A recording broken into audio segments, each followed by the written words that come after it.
Welcome to our next episode of Fandom Family Chats. This is a production of Family Fan Clubs on Facebook. You can find us all over Facebook. You can find us all over social media under Fandom Family Chats. Look us up, get dialed in, get plugged in, and get ready to listen to some crazy people talk crazy stuff. Welcome to Fandom Family Chats. I'm Amanda. I'm Shelby. I'm Tiffany. And today we are talking about 911 Lone Star, Season 3, Episode 10. And then a little bit later, we'll talk about This Is Us.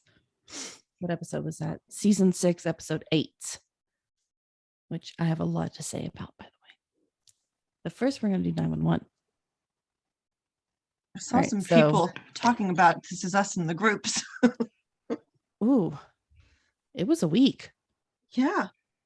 It seemed to go one way or the other. Either everybody loved it or everybody hated the episode is what I've read so far. So I purposely kept myself out of the chat. I have not checked it. I have not looked at it because I have my own mind made up. It makes the podcast a little bit more fun to not know what everybody else thinks. But in 911 this week, we have a lot of good one-liners, don't we? Yes. This is a funny week. Mm-hmm. I really enjoyed seeing the same woman from last week that ran over her husband. Oh my God. Run over someone else. I was so confused for a minute. Like, I really thought that I was seeing things at first. When she first showed up, I was like, there's no way this is the same person. I know. And then I was about to get mad because I thought that it was going to be like how the 5 weeks of like the part 1, part 2, like super freeze thing was. And I was like, don't tell me they're doing this with this woman. We just get weekly updates on this woman's life. Imagine if we see her next week driving another car. Good Lord, take this woman's license away, please. If I was her, I would honestly just never drive again. Like, that would be it. I'd be done. Yeah, I think after hitting my husband, I would probably be taking a break for a while. She just jumped right on back in. It was really funny when the team walked up to her. This one was not my fault. Oh, that poor girl. Sure it wasn't. Yeah. Anyone have a can opener? Nancy, oh, that was so funny. I like Get the helmet off. I like that they're kind of that they're giving her more of a personality now, because before she was more of a background character, and I like that she's kind of showing herself a little bit more now. Oh yeah, they're bringing some of the other back, like Mateo. He was more background. They're bringing him more forward a lot. I like that. I hope we see a lot more Nancy. I want to get a backstory on her too. Yeah, I do too. I would love to see more of her. I know we see her like every episode, but I want more of a backstory and I want to get to know her. Yeah, we don't know much about her. I mean, we only know her involved in the group with everybody else. You know, other than that, we don't really know that much about her. But the one thing that I loved about the OG 911 is that they gave backstories on all the people. I wish that they did that on Lone Star. Yeah, I feel like we only got it for we've gotten it for some of them. Like we've just gotten doing it slowly. Yeah, like they trinkle them in. Like we just now, maybe half a season ago, got Judd and Grace. Mm-hmm. So I mean, I feel like they're doing them. They're just not doing them as fast as the original did. Mm-hmm. And I guess too, it's not really that. We have to remember we didn't watch the original as it was airing on TV, so it kind of was, I guess, slower, because if you think about it, they did like one per season, so yeah, it would have been slower if you were actually watching it. But we binge watched the whole thing in like a week, so true. Very true. It's so hard not to. It is. I thought that Owen was a little grumpy this week. He was a little bit, but he was funny. He was funny during the she goes, it's Guys and Dolls. I love Guys and Dolls. love Owen. Or, He's so funny. or is it Camelot? Is Camelot playing? I like how he was just trying to guess up all the theater shows going on. And you know, Grace reminds me of Amanda because, you know, like she needed to find that and she found that pizza place in like a minute. And I'm like, hey, it's Amanda. That's what she does for us. that's what I was just going to say. Yep. That's me. Exactly what I thought about when I was watching this episode. But were you guys surprised though, seriously, like when they went to the pizza place and all those people were all like sick and stuff, or did you think it was just going to be one extra person? I didn't realize it was going to be the whole place. Like I thought he was like poisoned or something at first. And then they said the carbon monoxide. I'm like, oh yeah, that's not good. Yeah, I feel like once they said carbon monoxide, I was like, they need to go check that restaurant. There's no telling how many people in there. But I did just watch an episode of another show that everybody was like out from carbon monoxide in the entire building. So when I watched 911 this week, I was going, well, it's probably all the building because that's what happened yesterday in my show. So of course it had to be the whole building. We got to see Paul a little bit on the mend this week, which Yeah, that's what I was just about to say. it's nice to see him healing, but I don't know. He has a bit of an attitude for me that I'm not liking. Like it jolted his heart at the middle of that thing, and he kept making him going. He did. Okay, I gotta give I him was points like, for how that. are they letting him be a firefighter right now? can I just say when it jolted his heart and he fell down, I laughed so hard. Like how he was okay, you guys know I have a messed up like sense of humor, but how he was treating Marjan the whole episode and stuff, like I was like, yeah, you deserve that. Get your heart back in rhythm. Clearly that thing's not working right. You're not treating her the right way. I didn't like that. Honestly, Paul and Marjan are both going at each other this week. But Marjan supposedly made an effort and he wasn't returning any of her calls because, you know, a lot of them were coming at her for not making an effort, and it was on him. And it totally was. I mean, he's the one who went way overboard last week when it came to getting what they thought at the time pacemaker, but it was really the defibrillator. I can't say it. That thing. But even if he should not have gotten mad at Marjan. I think we all said this last week. Do I understand why he was mad? Yes. He wasn't mad. He was, I mean, could you imagine how scary that would be? Yeah.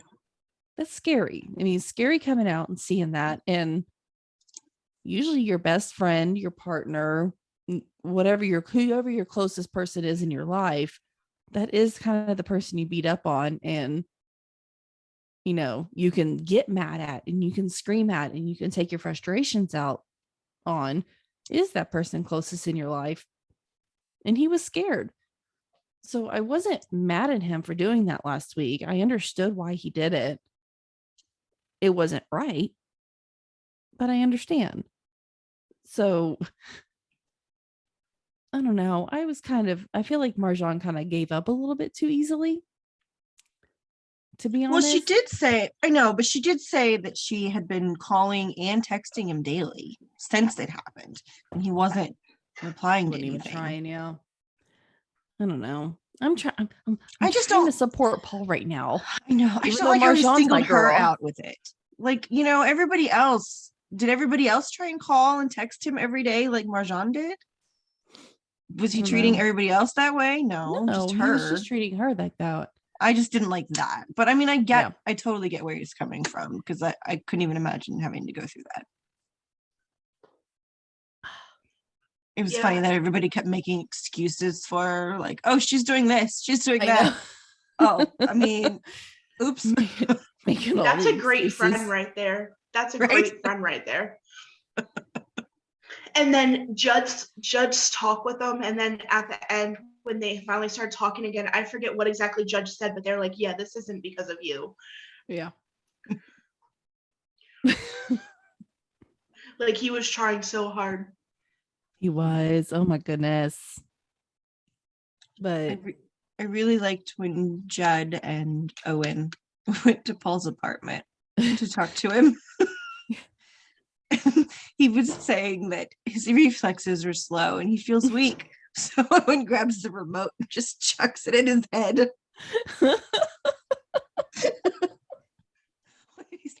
What would have happened if I didn't catch the remote?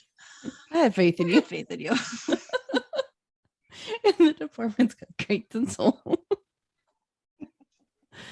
But I mean, Paul finally came around. He did. You know, he admitted he was in the wrong. And, you know, everybody's happy. And that's all I care about. My people being back together.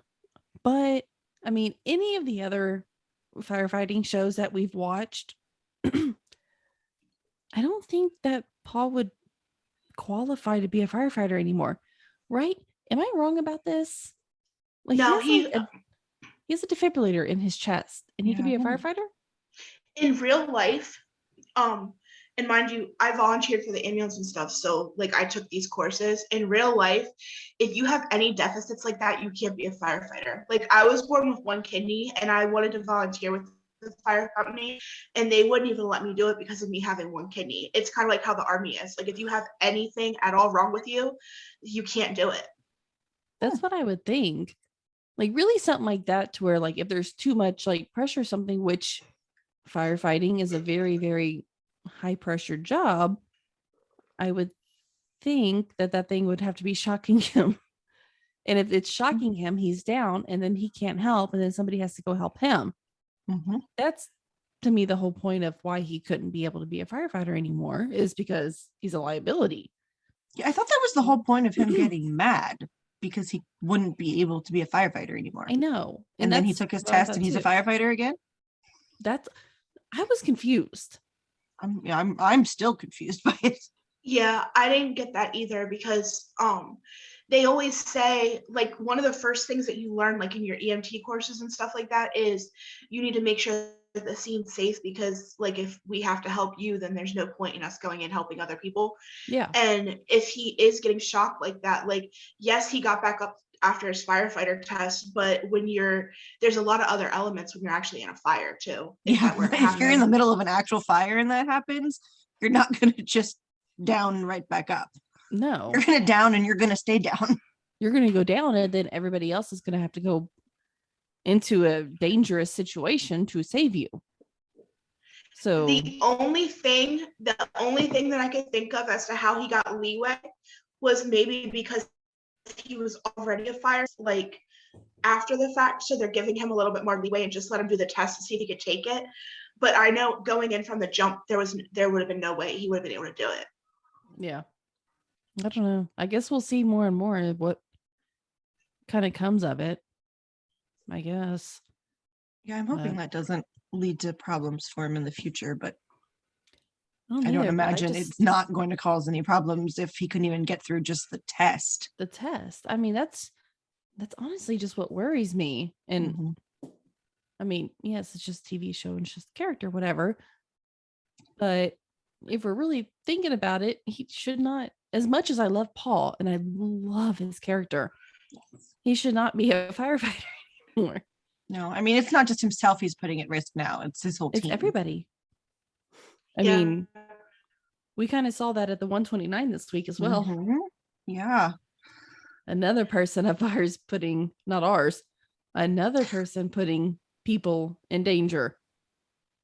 Which made me mad. I was too. Captain Taylor, when he was pretending to be Mateo's dad when he was at the bar, that was kind of sweet, because like he obviously thinks a lot of Mateo, but he's really losing it. Like really losing it very quickly.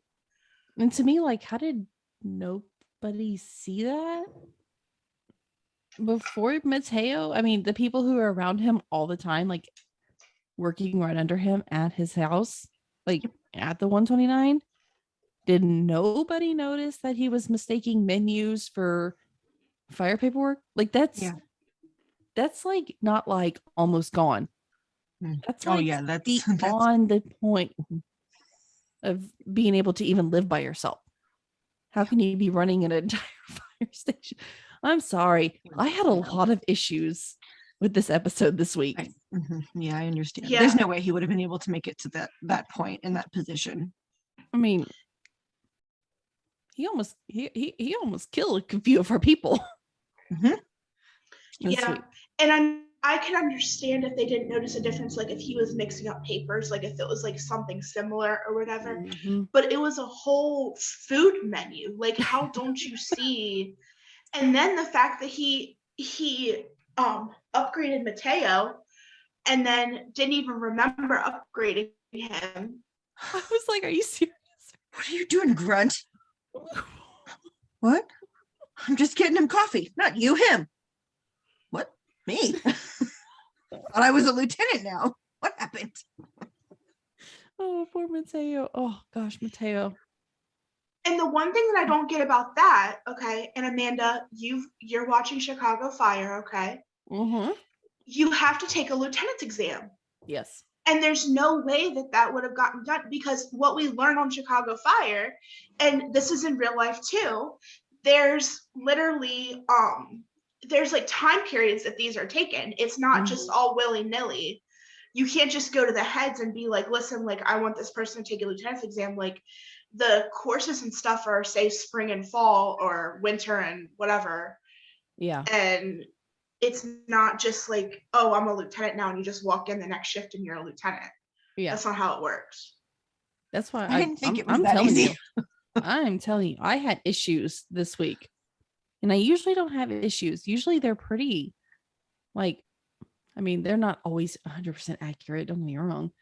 But Gotta add some drama. I mean, they're not usually this far off base, this insanely, I mean, just crazy stuff kind of this week that I really didn't appreciate. Yeah. And even the eulogy too, when they lost Darby. Yo, who died? I looked 3 times at the TV screen. I was like, what did he just say? I thought he was joking with him at first. He did too. I'm like, wow, that's not funny. Oh, wait. I don't think he's joking. Hold on. He's not joking. Who died? How long has this man been losing his memory? Yeah. And nobody's noticed? As bad as he was, it had to have been a while. Like, unless it just progressed really, really fast. But you would think anybody around him would notice that. At least one person. Anybody. I mean, Mateo caught all these instances. Nobody else he worked with could do that. Mateo saw it within like 10 minutes of talking to him. Yeah, and as far gone as he was too, like there was no hiding it. It's not like he could have played it off. But Mateo was so sweet this week. Yeah, but to me, like, I don't know, that storyline kind of seemed out of left field to me. It did. And I was like, why is Mateo going back over here? And then it was, I don't know. I was not impressed with the entire episode. I'm just going to go ahead and say it now. And I love this show. I really do. And I don't like bad talking any of our shows. But this week just, man, disappointed me. And see, my thing is too, with Mateo taking him back to Owen's house, and Owen didn't even ask any questions. Like, I don't know. Like, as a captain, why are you here? Like, what's going on? Is everything okay? You know, I mean, getting drunk and having to sleep it off, that's one thing. But, like, obviously, if they couldn't even take him back to his own house. Exactly. That should be a major red flag, especially for someone with medical training, or at least a little bit of medical training. There should have been something. There were too many things missed. I'm really glad that Mateo saw it and took action. when he did. And then nothing. So I mean, I honestly did get a little scared for Mateo a couple of the times. Mm-hmm. Like really towards the end of their conversation. I know everybody was really upset with Mateo when he just instantly took the job offer, but Yeah. he had a reason for doing what he did. And it was, it was good that he did, because otherwise he could have lost the whole team, including himself. Absolutely. And I'm glad that Owen took his word for what he was saying, because the lieutenant, Captain Taylor was like, well, it's me, like, you need to listen to me, I'm the one in charge. And Mateo was like, I'm telling you, don't do this. Yeah. And I'm glad that Owen could tell that he was being sincere and he took his word for it. Yeah. Because that could have been super bad. Oh, absolutely. And I'm glad they got where they did when they did. I'm glad that he recognized in himself, the Captain Taylor. He realized he was at least, which I don't know, man. Maybe I shouldn't have done this podcast because I'm just going to keep bad talking this episode. Because even like the beginning of the whole entire show, the reason that Owen came was because of an explosion or something like that, and like it took out the whole crew, right? Yeah. That could have easily happened this episode. Yeah. Again. Absolutely. Mm-hmm. I mean, why are you fighting me? Send them up there. But you just said. And I love Mateo. He sat there and he stood his ground and he's like, no. And I love that. And I love that Owen was able to trust Mateo enough. Yes. To override Taylor and be like, yep, no, stand down. Yeah. I like that he's earned everybody's trust and respect. Even when, he left in the middle of the episode and went back to the other fire station, he still got that trust and respect from Owen, which was nice. Yeah. And Owen's like, come on back. It wasn't a second choice for Owen to take Mateo back. And I didn't think it would be either. No, I'm glad. I was not even for 1 second was I worried that Mateo would end right back up at 126. Like there was just, I was 126, 121, 126. 126. You were right. I was right? Okay. But I am glad that at the end, Captain Taylor did tell him, like, thank you. And, he kind of owned up to the fact that he was being difficult, and his mentality was decreasing and everything. And, because Mateo was just trying to be loyal to him. I mean, that's what it boiled down to. Yeah, absolutely. And I'm grateful for that. I know we don't get that much of Captain Taylor, and I guess we won't get any more of them. But I liked that he was able to have a little bit of a character development that we love in most of our shows. We love a villain turning into a good guy. Mm-hmm. I mean, who doesn't? And even though Captain Taylor didn't really become a good guy per se, we did get to see his good side, kind of come through when he was telling Mateo everything that he did tell him, and that he thanked him and he'll remember this. And it was sweet. I did enjoy that part of it. I will say that. I didn't enjoy that. I liked Taylor. He made improvement, because when we first saw him, when Mateo had to go to the 129, he treated him like crap, literally like a grunt. Yeah. And I did not appreciate the way he was treating Mateo. But after Mateo, earned everything from him, and he did his work and built his rank up himself. Yep. He turned around and he was actually respectful of Mateo then, which, he earned that. He did. Yeah, he did. So Marjan, everyone was really guilting her this week. She had a rough week. Yeah, she did. She really did have a rough week. But between Paul, and she was upset about Mateo leaving, and she had a lot going on. And I hope next week is better for her. Judd just kept trying this week to cheer her up. Poor Judd. And you guys made me actually hear his accent now. Like I can hear it now. And I'm like, oh, why'd you guys have to point out his accent? I've never heard his accent before until this week. Now I'm like, oh, I hear it. Thanks, guys. It just sounds normal to you. You're in Texas. Yeah, like I don't. I really It's not an accent to you. It's just really English. Well, I mean, I can usually hear a Southern accent because I've worked on mine so much. But with Marjan, I mean, did you guys just love after that whole thing?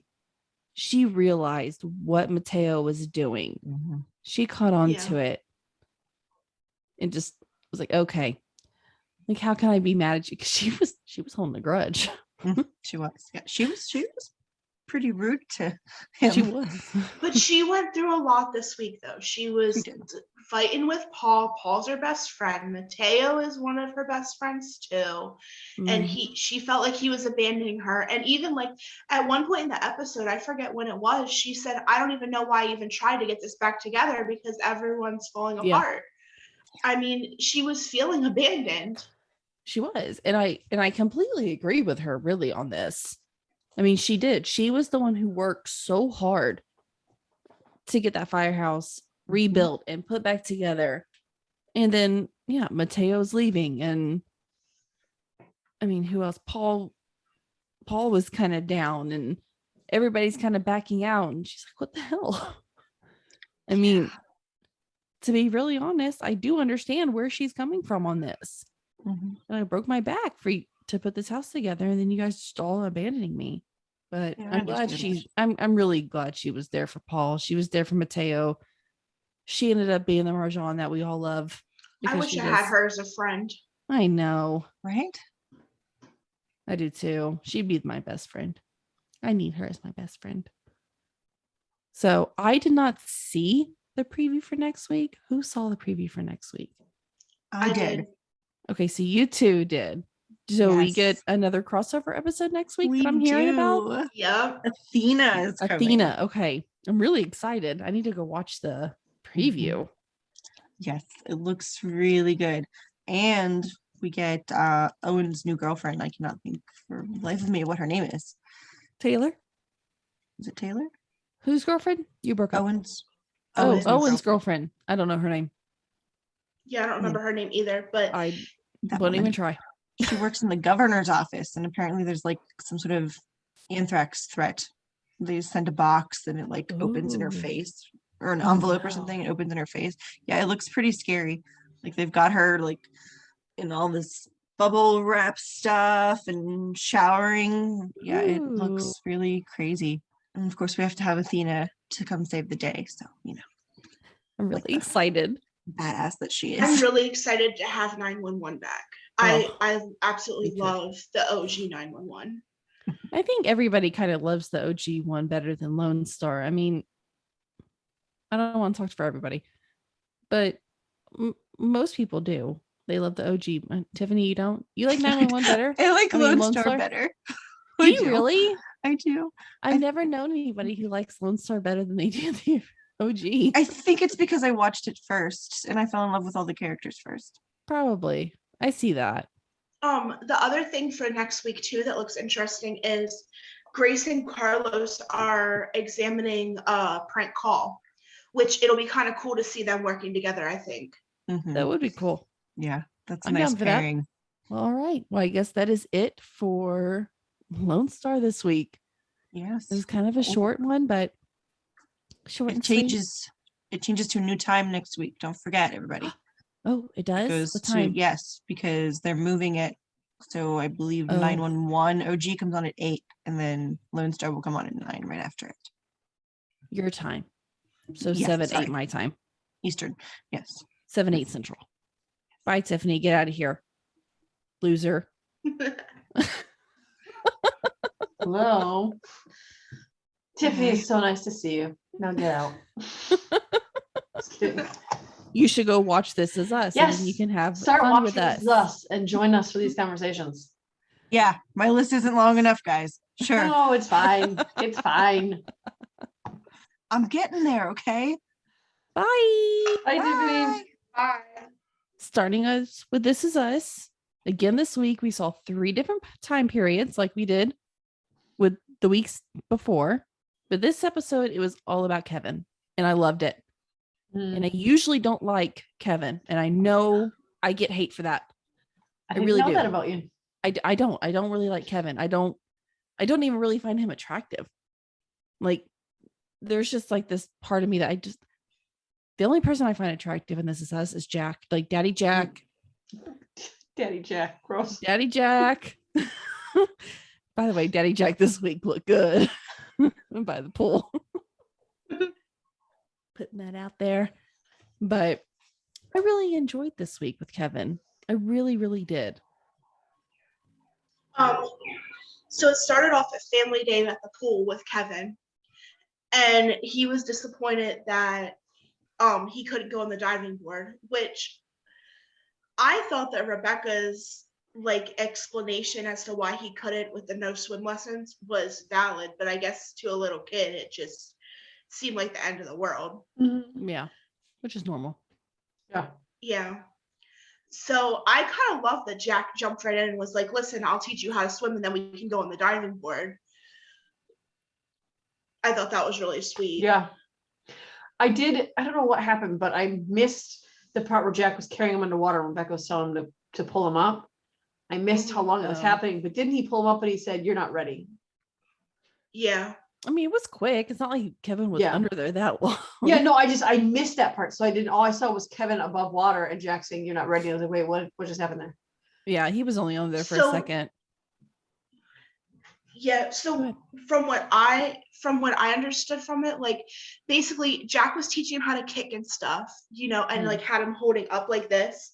And then he let him go and he told him that he had to do the swim test, and if he could swim from like there to the wall without sinking, then he could go on the diving board. So then Jack let him go and he was kicking and stuff and he was doing pretty good at first, but then I don't know if he got tired or what, but like he started kind of he wasn't drowning, but he was like kind of like floating down like to the bottom and kind of like gave up kind of. And then Rebecca kept telling him like, grab him. And Jack wanted to give him a chance to, redeem himself because how dads are. Yeah. And then like when Jack realized that he wasn't going to redeem himself, he basically picked him up and stuff. And then Kevin took it that Jack was trying to drown him. Mm-hmm. Yeah, he was trying to drown me. I think the words that Jack said of "you're not ready for the deep end," I'm amazed at how profoundly that struck Kevin. Yeah. All the way into adulthood. That one phrase, "you're not ready for the deep end." You're not ready. That's all he heard. That's it. He didn't hear the loving father saying, "You're not ready for this. I'm saving you by not pushing you into this because you're not ready." All he heard is, "I'm not good enough. I'm a failure." And it just, that made me so sad. If you looked at the other kids that were going on the diving board, they were a lot bigger than Kevin was.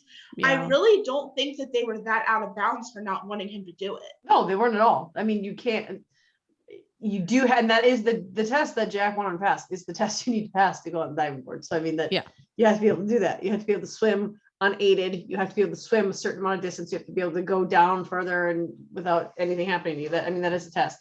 There's very few kids that are Jack or that were those kids' age that are able to go on the diving board because it's so many other kids that were there. I mean, those kids, when they're jumping on the diving board, they don't just immediately move out of the way.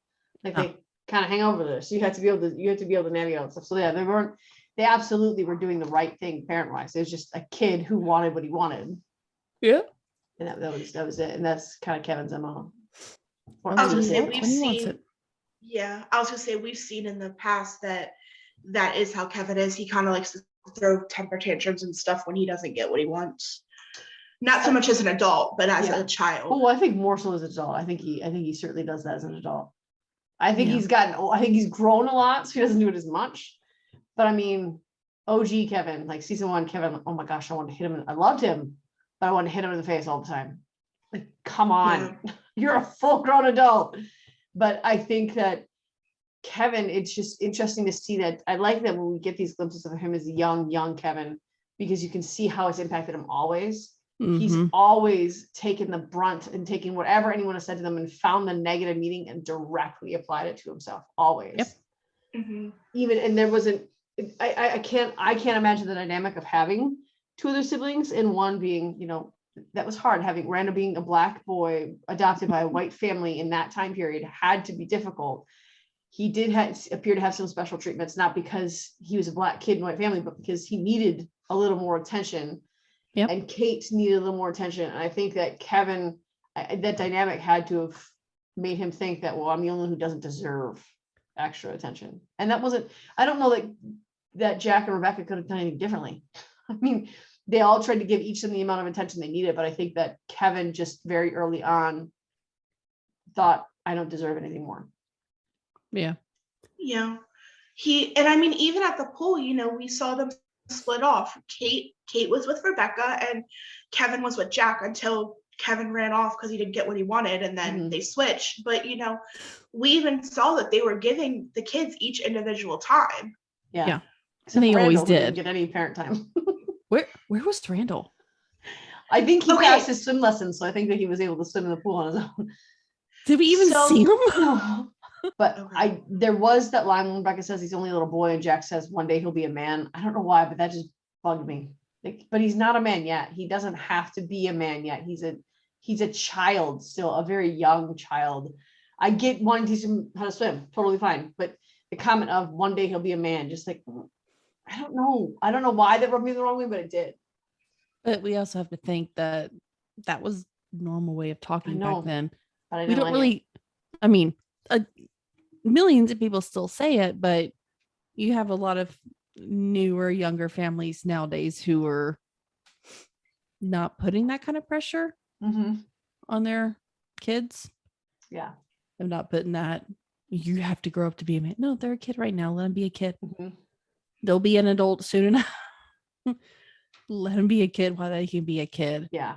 You know. And I think Jack did put a good bit of pressure on Kevin. Like even when he was doing the football stuff and he wanted to quit and Rebecca wanted to just let him go and quit. And, you know, Jack pushed back a little bit with that too. And I mean, maybe that mindset is just how Jack was. Like, my son's not going to be a quitter. You know, this is my boy. Yeah, because he did that with all the kids. Yeah. He did. And I do get that mentality of not letting them quit if it's something that they said they want to do, something that, and that's with my kid too. Like if I'm paying like over $100 for you to do sports in a year and you beg me to do it, no, you're not quitting. You're doing it. You're finishing. You're gonna play it out. You don't have to play next year. I don't have to sign you up next year, but this is something you requested. I didn't make you do it. You wanted it, and now you're gonna see it through. Yep. So I get that mentality. I think though that he does. I think Kevin is a little more sensitive than the others. And like even with the football thing, remember that one episode where it was my favorite episode with Jack, where he confronted the coach in the bathroom. Oh, I love that episode. Love it. Yes. But Kevin put a lot of pressure on himself because he assumed his dad was doing all these things, but his dad wasn't. And I think that Kevin just has this incredibly strong need that I have to be the best to be noticed. Yeah. He does. Yeah. And I mean, that even leads into young adult Kevin too. He was feeling less than because of what happened with Sophie, and you know, his acting career I don't think was taking off as quick as he thought it was going to. And he kind of got into blows on Thanksgiving with that other guy and Miguel too. Yeah. Matt, that other guy. He doesn't have a name. I couldn't remember his name. Unforgettable one. Or the forgettable one. Paul. Was it Paul? Matt. Oh, it was, yeah. Let's just start calling him Paul. I mean, why not? I don't think we're ever going to see that guy again. And if we spend more time on that guy, I'm going to be mad. Oh, we're almost to the end of the series. I don't need any more wasted time with Paul. So when they see him at the pool, Kevin didn't seem surprised either that they found him there. I do like the conversations that they were having, that Randall and Kate were having on the way down there. And was it Randall that said to her that she could do anything too if she got out of her own way, or was that Kevin? Kevin said that to her when they were in the pool. He was like, "You're a brainiac and you're going nowhere, but that's on you." But even when they were coming in there and they were talking about the Thanksgiving dinner, and she was like, "Beth certainly got out of there fast." Well, I wanted to get out of there fast too, wouldn't you, after that dinner? And I think that Kate is so dissatisfied with where I mean, obviously she is. And I think that part of her, I think if she lets herself, she will go down the same hole that Kevin does, because she wants to be there for him so badly. Mm-hmm. But I like that she called him out and said, "You're stupid. You are stupid. You did a stupid thing. You were an idiot." He was. Kevin made me so sad there. Not because he knows he screwed up. He doesn't need to be, he knows he was an idiot about it. He knows he's the reason that it was screwed up. He knows what he did wrong. He understands that. But what he said is, there's something not right. My foundation isn't right. And they tied that back to young Kevin when Rebecca was saying, it's like going off the diving board where you can swim is like putting the roof on without the walls first. Your dad's an excellent builder, but he's also a great builder of character. And then Kevin saying, I don't have the right foundation under me, saying, Dad didn't build my character, almost. Which really kind of irritates me, because I mean, we all know, I feel like a lot of people do put Jack on this like pedestal, to where he was this phenomenal man, great father. And I mean, as everybody has seen, he was a great man and he was a great father, but he did have his faults. Yeah. He did have his problems, just like any other normal person. But man, sometimes I just feel like Kevin blames Jack for too much. And I feel like that's not fair. I think it's because he doesn't think he measures up to Jack, which is insane to me. And I know that's something he's got to work on. I mean, he's got to figure that out. Because I mean, Jack didn't show him the drinking. Jack didn't show him his issues. What they saw was this awesome guy who was always there. And Kevin I think it also has to do with the fact that the night his dad died, they got in a huge fight. Yeah. And there was no recovering from that for Kevin. And I think that everything Kevin does, he sort of does blame Jack, but it's because I really think that Kevin has never learned how to articulate his feelings in a healthy way. So for him saying, I don't measure up, it's, well, I didn't have what you have, so I didn't have the opportunity. But it's really, there's something, this is why it made me sad this episode, because it's the first time he said, there's something broken in me. I don't measure up. I'm not good enough. And the fact that he was saying the things that he said as a little boy in that pool, just, oh my gosh, that was so sad. Know that you feel that way about yourself. I mean, you have to have some pretty deep rooted dislike for yourself. Yeah. And I want to know where did that come from? Like, what? I guess I just don't, from what we've seen, where did that come from?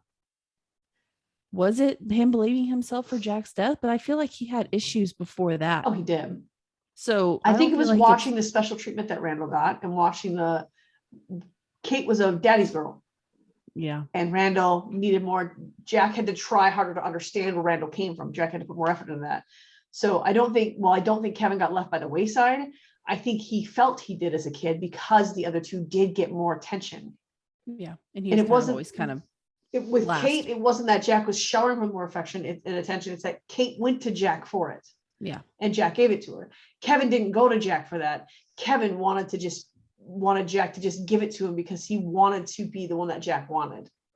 Yeah. And then Randall always got the special attention because they didn't want him to feel excluded, which and that is hard, because what do you do as a parent? Because I wouldn't know what to do. I mean, I feel like I would handle it the same way. It's not the right way. You should need to give all your attention. You should give all your kids the same attention. But realistically, parents, we don't. Yeah. We don't. You one kid always gets more attention than the other kid. That's just how it and works. It's easier when your ages are staggered, because my sixth grader doesn't get the same attention as my second grader does, but when my sixth grader was a second grader, she got the same attention that my second grader now does, if that makes sense. Yes. When you have them all three the same age, you can't divide your time equally. No. You can't do it. It's not, and my kids don't get equal attention now, but they did when they were that age. Exactly. They've had it. Exactly. So when they're all three of the same age, going through vastly different things, vastly different emotions, Randall was always the go-getter who wanted more, who wanted to be more, who wanted to be better, and he went for it. Mm-hmm. And so he did require more attention and more focus because he needed more help. And like with schooling, he was incredibly intelligent. And so he went for the private school, and he went for all those things, and they needed to focus on that a little bit with him because he was going for that. Kevin really didn't have that. So they thought, okay, we're going to go to Randall right now because Randall needs it right now. Mm-hmm. But when they're all three the same age, they're going to see that difference and they're going to feel it deeply. Yep. Which sucks. I wouldn't want to be a parent of twins even, but let alone triplets. No. Oy. I think that Kevin, though, like, I have big issues with Kevin too. And I feel like he's always kind of like the woe is me type of person. Yeah. And like, even at the beginning when Kate was his assistant or whatever you want to call her, she kind of, what's the word? What is the word? I really want to help you out. I know. Okay, when you're an alcoholic and like if someone's giving you alcohol. Oh yeah, enabler. I do agree that Kevin has always been kind of a woe is me. I think that comes from he just never felt he measured up. Mm-hmm. And so it's just like, why even try then? Why am I going to? And I do. That goes unchecked, and then he just gets more and more into that of fine then. And Kate did enable him, like especially more at the beginning. Maybe not as much now. She's kind of coming into her own way now too, where she's not afraid to put people in their place. But she very much she would do things for him, and she did a lot for Kevin, and he was like a grown adult baby. Mm-hmm. Mm-hmm. You do have to admit he's come a long way since then. Oh yeah, he has. The turning point for him was becoming a parent. I think he started to turn a corner before then, but I think where he really became like an adult is when he became a parent. And I don't even agree with that. I think this episode, that plane ride, that trip is when he became an adult. It was, I mean, if you go from the beginning of that episode to where he was trying to adult, it was funny. But him having to do stuff on his own and having to figure that out on his own. Yeah. And nobody coddling him like they always do. I mean, I was thoroughly impressed with his character growth in this one episode. Although there was a little bit of old Kevin come out when he's like, celebrities are just like us, huh? And he said it twice. Well, that's what I mean. Like at the first of the episode, it was just like annoying Kevin, who was like still 18 years old. Celebrities are just like us, huh? And see, for me too, like the fact that it kind of brought it home too, that like, when he said about taking the kids to the cabin, Kate basically like laughed at him and said he was crazy. Yeah. Nikki said the exact same thing. Mind you, Nikki's never had kids ever, never dealt with them, nothing. And like even he knows that this is a bad idea and that he doesn't think Kevin can handle it. Like to me, that says a lot. Yeah. I like the conversation that he was having over Zoom with Randall and Kate at the same time, and all the things that Randall, like all of Randall's facial expressions were completely spot on. Like, I'm with you, Randall. I totally feel that right now. And everything, like I like their relationship dynamic, how now Randall and Kate, they aren't, and I think with Randall and Kevin, it was that one when Randall was trying to force Rebecca into, I hated that storyline when he tried to force her into that trial, guilting her by saying, you owe me this, basically, take me off. But after that big blow up, after that, Randall and Kevin aren't as afraid to talk to each other, truthfully. Yeah. And I like that. And Kate too, with becoming a parent and being confident in who she, even before she became a parent, when she met Toby and felt confident in who she was more able to stand up to him. So I liked seeing that dynamic, and Kevin digging his heels in, I think was admirable. What he was trying to do was admirable. He wanted some time with his kids. Yeah. It was insane to take twin babies across country on your own in a plane. I wouldn't do that. And I'm a seasoned parent. I think his saving grace was Edie. Mm-hmm.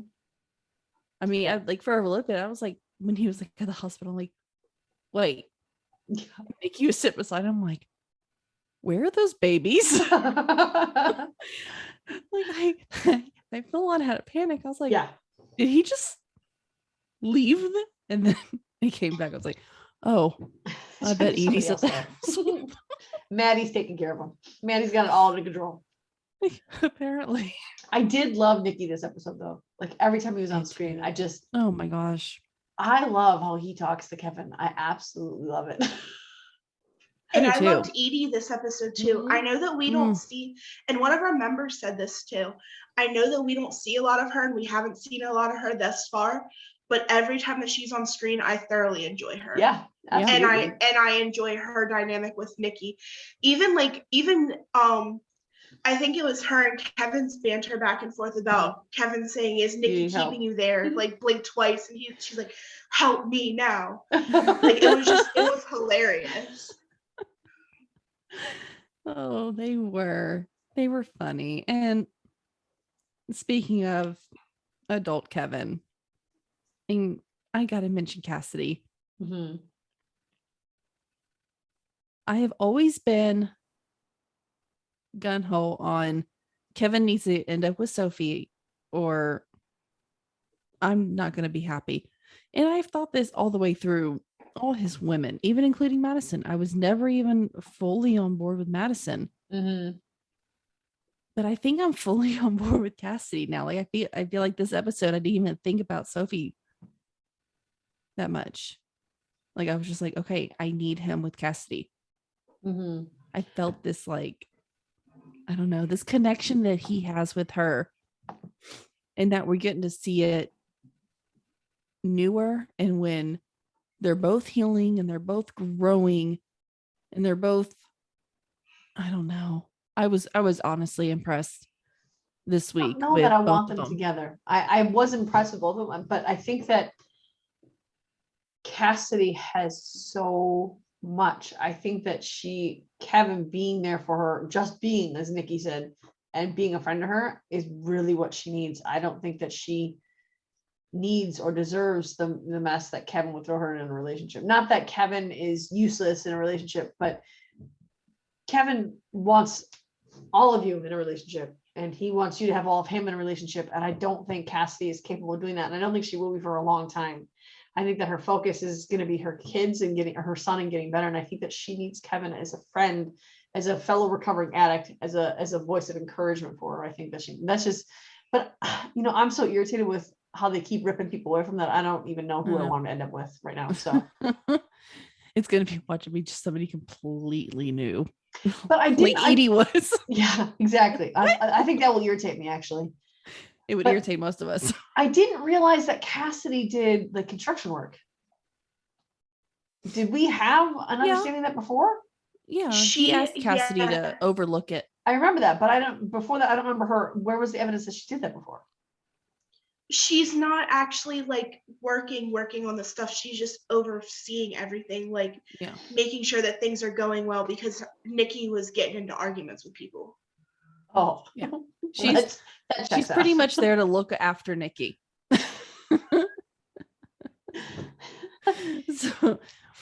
But I was really impressed with Kevin this week with the big 3 construction, and I feel like he is slowly morphing into Jack. Mm-hmm. I don't think he's not going to be exactly like Jack, but I feel like he's going in that direction. He's finding himself, and he's finding happiness without girls or connections, or he's finding himself happy with just him and his kids. And I think my favorite thing about him doing the big 3 thing is it wasn't where Jack wanted to start, his own construction business because he wanted to build.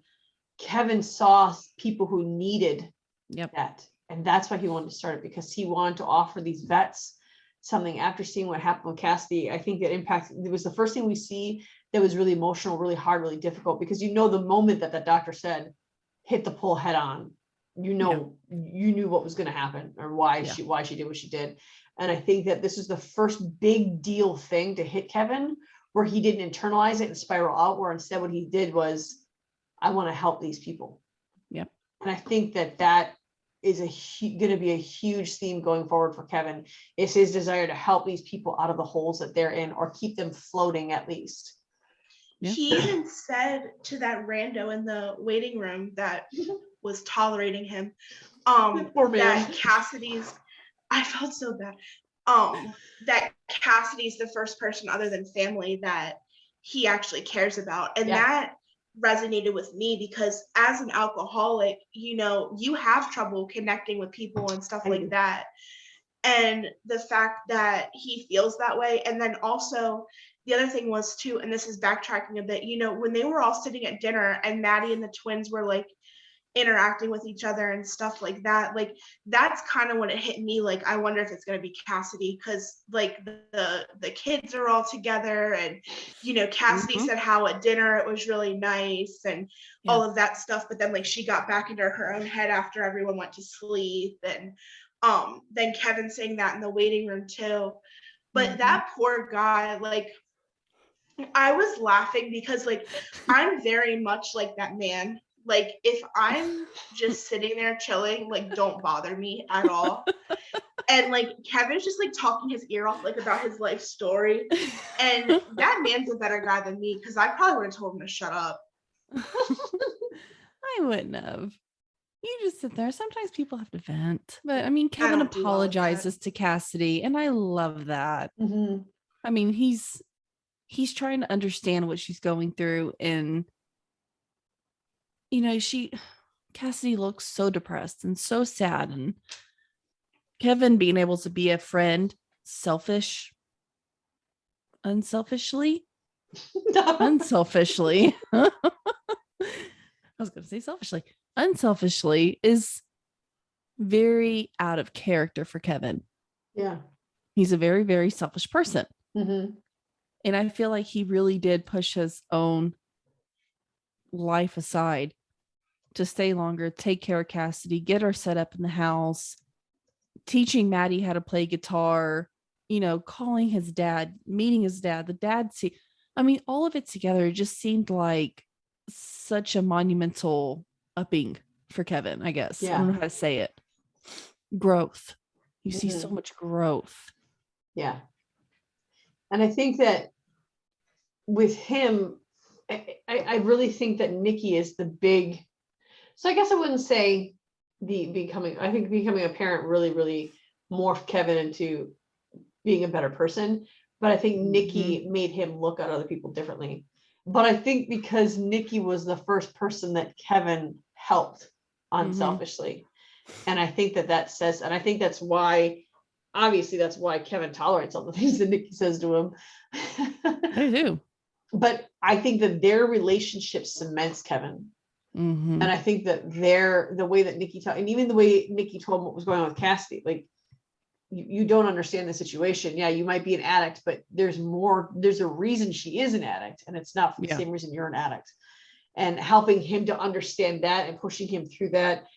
I think that Nikki is he's an unsung hero in this a lot. I think he's become one of my favorite people on this show. Oh, and me too. I mean, because he's hilarious, but also because he's smart. And I love when they were talking about Cassidy, and he's like, you think it leaves you. Your dad drank to forget. 50 years later, 50 years after Boots left the ground, I had a gun in front of my face when you found me. Yep. It doesn't leave. And Nikki is unapologetically unafraid to get in Kevin's face and say, you need to look at it with where it's at. Yeah. And I loved that. I loved Nikki just really pressing it to Kevin. Yeah. And letting him know that the way that he's acting and talking right now is not going to cut it. Yeah. And I think that, I mean, also talking about Jack earlier, I'm really glad that Kevin has had Nikki in these years, because I don't think Kevin would be in the place that he is without Nikki. Nope. Being in his life. And I honestly think that they've helped each other. Yeah. Oh, yeah. It's a two-way street. Absolutely. I think that Kevin is a lot like Jack, but I think Nikki and Kevin are a lot alike. They both wanted to measure up to Jack's standard so badly, and they both felt like they failed so miserably over and over again. But Kevin has the heart of Jack. Go ahead, Joe. The one thing that I thought was funny too was Nikki's like, Nikki said something about how how Kevin's rich and how he should have just gotten a private plane for him and the kids. I liked when he goes, so how much money do you have, kid? Kevin just smiles. I like too that Nikki gave Kevin the opportunity to do the right thing and just be in the hospital custody, knowing full well he was going to come back in the morning. But he let Kevin be the friend there for her. And then when Nikki came in and he just put the one hand on Kevin's shoulder, didn't say anything, but it showed Kevin that, you know, you could do this, but it also showed Kevin, this is how you be there for someone. Yep. Without romantic things involved. And Nikki just let Cassidy cry. And he didn't try to fix it. He didn't try to make it better. Yep. And I liked how Kevin got that cheesy card and the flowers. And I liked how he kind of like auto corrected himself, like knew that was too much and that she wouldn't like that. But then when he went home, then he helped for Maddie to make a card. And like, I don't know if you guys noticed or not, but in the background on the door, when Kevin and Nikki were there having the conversation with Cassidy, the card was there hanging on the door. Oh, I didn't see that. I saw that. I was like, oh. My OCD was kicking in when I was watching them, just blurt paint on there and mix it together. What are you doing? You're mixing everything. What are you doing? I thought that was weird because Maddie's old enough to make like a decent card. I mean, not that wasn't decent, but don't you? I mean, I don't have kids. Don't you guys think? He is. No. I think because the kind of, if you remember the kind of paintings Kevin used to do in New York, it was just not thinking, just making shapes, drawing. And I think that Kevin was trying to get Maddie out of his head and to just play, just to move your hand around and not have anything specific in there. Just focus on just the colors and just getting whatever. So I think that was his plan, but it was weird that they left it in the box while they made them. And it was weird that they just kept dumping the paint in there. Like maybe it wasn't weird for an artist. Yeah. I'm not an artist, 100% not an artist. And it was just freaking my OCD brain out. Like I didn't like that. So it's no surprise I didn't see the card on the door in the background. Oh, and before we forget, I just want to mention Nikki and Edie dancing because and singing. Oh my goodness. They are the cutest. Like I really think, okay, Rebecca and Jack are like top tier, and I love Kate and Toby too, before I knew what their ending was, which I'm still mad about. But Nikki and Edie, guys, like I need more of them. Like I know. 100%. I know. I do too. Like if This Is Us ends and they do a spinoff on Nikki and Edie, like my day would be watch that. I think we'd all watch that. I do want to point out too that when Nikki and Kevin were leaving the hospital that night, Kevin's like, she didn't seem that far off, but Kevin did notice she was off because when Edie and Nikki were dancing, the look on Cassidy's face, Kevin kept looking at her out of the corner of his eye and he kept getting more and more concerned. So he did notice. Yeah. So I don't know why he was acting as if she didn't seem that normal. Maybe it was he didn't want her to be, but he absolutely noticed and then lied about it. Yeah, he knew something was off. I don't know why he just wouldn't say something. Well, I get why he didn't say anything, but I mean, talking with Nikki, I don't get why he wouldn't admit that he didn't notice something was off, because he did. Probably unless that was just Justin Hartley being a good actor and he forgot he put that in there. I don't know. Maybe that's what it was. It could have been he's in denial too, because like I think part of it, I had to rewatch the scenes because I was actually talking to Eve when I was watching it, and I said, "Are they insinuating that she tried to commit suicide?" Yes. Yeah. And Eve was like, "I missed that. I don't think so." And I said, "I think they are." Absolutely. And then I talked to my mom too, and then my mom was like, "That's exactly what they were insinuating." And it was surprising to me because like up until this point, Cassidy has been she hasn't been in that many episodes, but Cassidy has been so strong with all of the cards that she's been dealt. She's You had guys her don't think issues so? though. She's been had her spiraling. issues. Yeah, she's She's- been spiraling. Since Kevin left, that when he was renting the RV, since he left, she's been nothing but a downward spiral. Like when he called, that's why the last time she was up at the cabin and Kevin tried to make a move on her, she's like, do you ever wonder why I'm always awake when you call me at 3:00 in the morning? I don't sleep. I can't function. The only time I'm not crazy is when Maddie's there. And that's because I can't be crazy. So she's spiraling. And even when the doctor said the pole took the brunt of it, she hit it straight on. The look on Nikki's face was like, oh, okay, yeah, that's okay. She did that. But then when she's talking, it's not like her thing was, I want to die. Her thing was, I don't know how I can get any better if I just close my eyes right here. Yeah. And I'll just stay there. She's so like, I fell asleep and I just, she said she decided not to fight the sleep. Yeah. And then she sped up is what she said. So I think that I don't think she was like, I want to die. I want to kill myself. But I think it was, I don't know how I can get any better. It's just going to keep getting ripped away. I'm going to close my eyes and I'm going to stay there. And I think it wasn't premeditated. Yeah. She didn't go out for that drive to do that.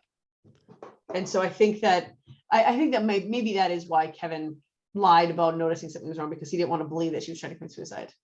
Yeah. And the other thing is too, like if you fall asleep at the wheel, like if you have your foot on the gas, it basically drops, and then you're going as like the pedal drops to the floor. Mm-hmm. So even if she did fall asleep and it was an accident, like she would have started going faster, because as you relax your body, it would have just went, like it would have just dropped.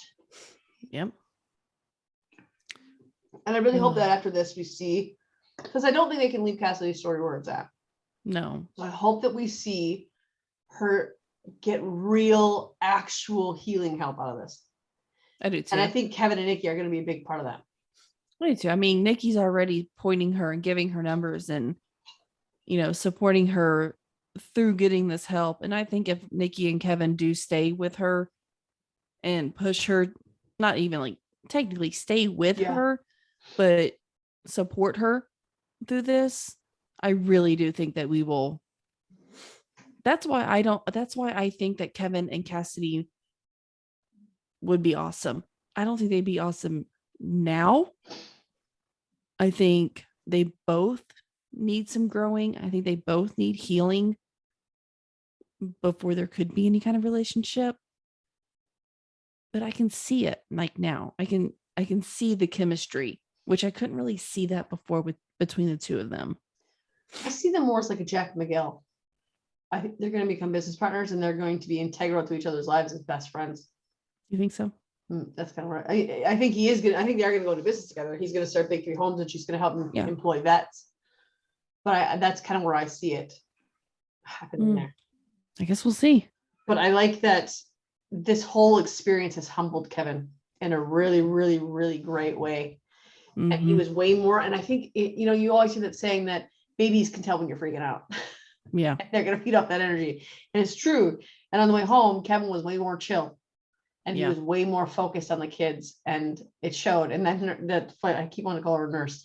The flight attendant was like, you're getting it. And he's like, yeah, we're getting there. We're getting there. And he's humble enough to admit, which is rare, that I don't have this. Yeah. I'm figuring it out, but I don't have it yet. Which I loved. Was nice. Mm-hmm. It was such, at that moment, that ending scene with him on the plane, that's when I just went, wow. Like he grew. Yeah. So much. I feel like he grew. Like I said at the very beginning of this, as a person and as a father. Yeah. This little trip that he took just completely made him grow up. Yeah. He figured out what he wanted to do with his life. He figured out how to be a better dad. He figured out patience. Like he just figured out so much stuff in this little bit of time that he had out there. Mm-hmm. And I loved it because I just feel like he's been stuck for 6 seasons. And I like that they didn't leave us with like, it's all worked out. I know how I'm going to do everything. They gave us that he has the idea of it. So now we can see Kevin moving towards a goal actively. Yep.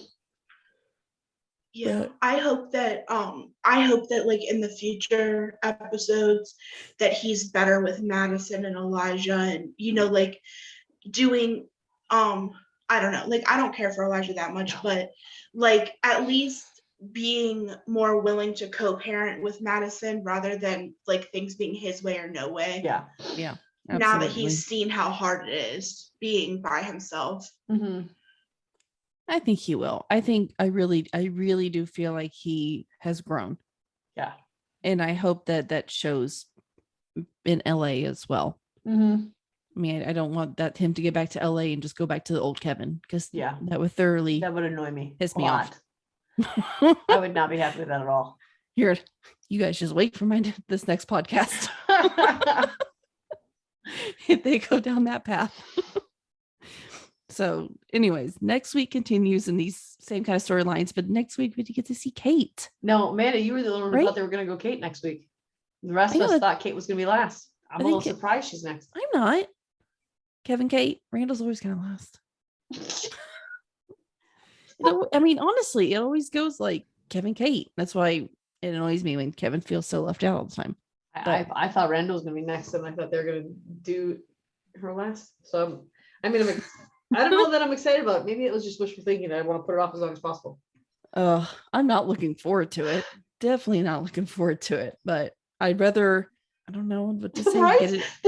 We only have so many episodes left, and we all know what's coming at the end. None of us really want to get there. I know. Well, I'm like, it's like half of me is like, I don't want to. But the other half of me is like, why don't you just go ahead and get it over with? Like, rip off the Band-Aid and just go ahead and, like, I don't know, kill us or something. Like, kill us. I don't mean to be dramatic. That's a good dark turn. I mean, you are ripping apart Katobi. So anyway, you're just like shoving a knife into every fan's heart and then twisting it. Good job, Fuckelman. And see what I'm worried about, honestly, next, the preview, they show Kate and Toby like kind of on like a weekend or like a date or whatever, and it looks like they're gonna flash through their whole relationship, and I feel like I'm gonna cry. Yeah, because she goes to San Francisco to see him. Guess who's not gonna cry? Robot Amanda. Me. What I don't like is it just feels like at this point they're digging the knife in. I know. We know they're not going to stay together, and you're showing us this preview where they're having fun and they're getting close together and they're laughing together and they're smiling together and they're having. Really? Can you just get to the bad part? I don't want to fall further in love with them. I don't want to see all the effort that they're putting into making this relationship work, knowing it's not going to work. I know. I don't know how to watch that. Just end it and just stop. Or at least start the trajectory downward.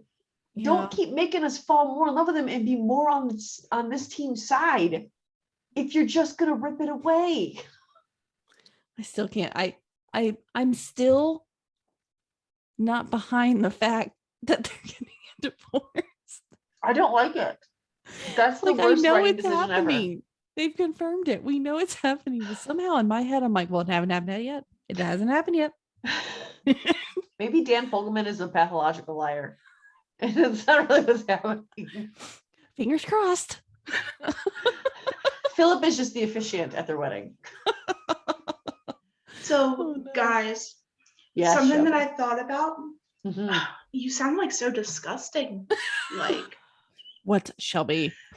Yeah, like I'm the troubled child. Anyway, before I was rudely, I guess, affirmed. So, okay, I've been thinking about this a lot. Everyone thinks that Kate isn't going to be alive, like at Rebecca's bedside, and I don't believe that. I don't either necessarily. Okay, but then the other thing is too, logically speaking, chances are Miguel probably isn't, or he might not be either. Okay, Kate is the person for the decisions. What if Kate isn't alive? And what if blah, blah, blah, blah, blah, Miguel isn't alive. Then I'm sure Then Rebecca is smart. She's had that. I'm guaranteed she's had it laid out. I think if it was Kate, and then I think it would go to Randall, but she might also surprise us and go, it's Kevin. I think she might go Kevin because I think that she knows Randall might have her best, might want her best, but that whole debacle where he tried guilting her into a trial, I think would put a bad taste in her mouth of him to not run over everybody else. And maybe Kevin might be more willing to not run over everybody else. True. I don't think that I don't think that Randall would have her best interest at heart. I think that Randall would be more into prolonging her life, even if her life, like he'd be more quantity over quality. Yeah. Yeah. He just would want to save his mom. He just wants his mommy. I know. I mean, who can blame him? But next week is all Kate heavy, and we see them in San Francisco. We see the very beginning of the relationship when I want to say when Toby had that bald spot, but he's always but in the beginning he had like a patch of hair like right up here, and I forgot about that. I remember that too. His hairstyle did get better as the series went on. It did. Did not start off well. So we see that, but then we also get a glimpse of modern day Kate, if not future Kate, but modern day Kate, appearing to be in San Francisco, looking very upset. Yeah, I haven't seen it. I don't know. But it was just like a short. Do you remember that, Shelby? It was like right near the end where it looks like she's standing outside and she just looks very upset. But it looks like the same setting as where she's been.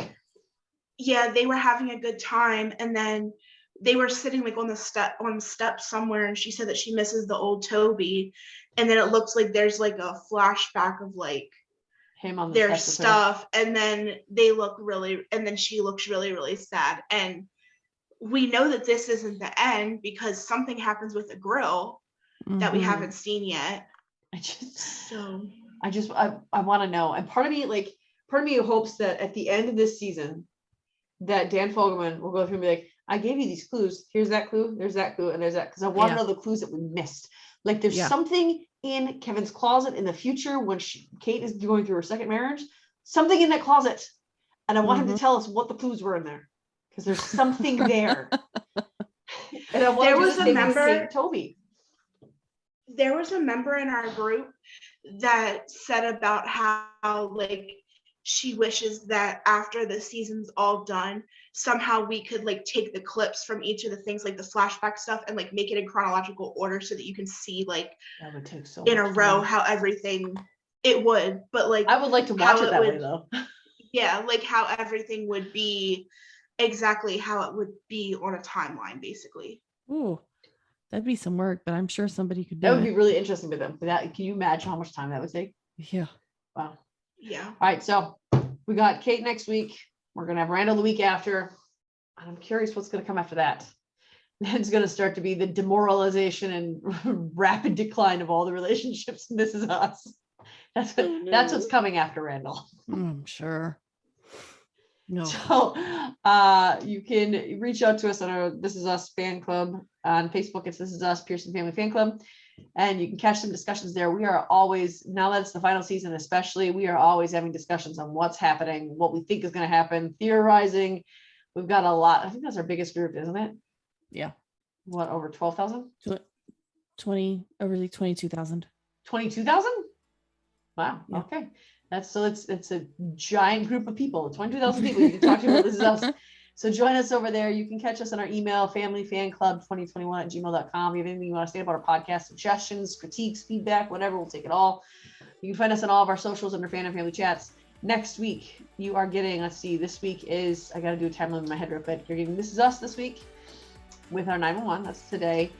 Wednesday, you are getting more medical Wednesday. We're getting Grey's Anatomy Station 19. Mm-hmm. And the week after that, you are getting double 911 portion. Plus the residents. Yay. So heavy week next week. Watch for that. And that note, we'll see you in a week. Bye guys. Bye. Bye. Bye.